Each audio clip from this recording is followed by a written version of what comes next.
Hello बच्चों, कैसे हैं आप सब। आशा करती हूँ कि आप स्वस्थ होंगे, मस्त होंगे और अपनी पढ़ाई में व्यस्त होंगे। आपकी इसी पढ़ाई को आगे बढ़ाते हुए आज हम पढ़ने जा रहे हैं एक नया पाठ, एक नया चैप्टर, जिसका शीर्षक है भाग्य का खेल। तो बच्चों, एक बहुत ही सुंदर सी प्यारी सी कहानी है जिसमें भाग्य के खेल को दिखाया गया है। तो आइए इस कहानी को शुरू करते हैं। आप लोग भी ध्यान से सुनिएगा। एक गांव में एक निर्धन किसान रहता था।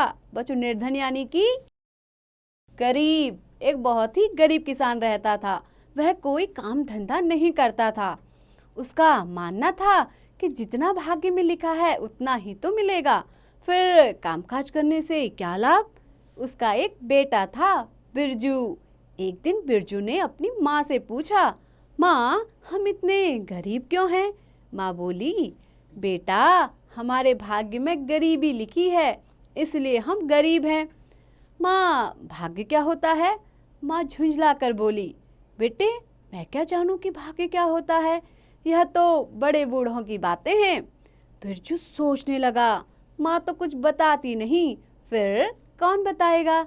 उस गांव में एक मंदिर था। मंदिर में एक पुजारी रहते थे। पुजारी जी ज्ञानी थे। बिरजू उन्हीं के पास पहुंचा। बिरजू ने पुजारी जी से पूछा, पुजारी जी, भाग्य क्या होता है। पुजारी जी बिरजू और उसके पिता को जानते थे। कुछ देर तक वे सोचते रहे, फिर बोले, बेटा, आज तुम जाओ, 2 दिन बाद तुम अपने पिता को साथ लेकर आना, तब मैं बताऊंगा कि भाग्य क्या होता है। बिरजू घर लौट आया। 2 दिन बाद वह पिता के साथ पुजारी जी के पास पहुंचा।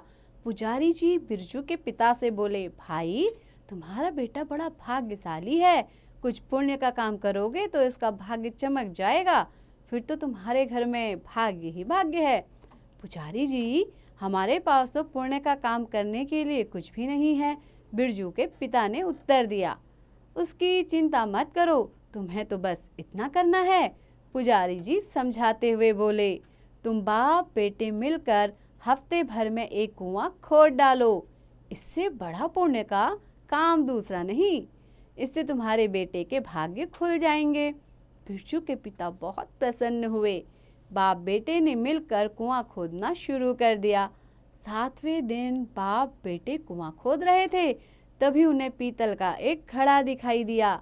बिरजू घड़ा निकाल कर पुजारी जी के पास ले गया और बोला, पुजारी जी, खुदाई के दौरान हमें एक पीतल का घड़ा मिला है।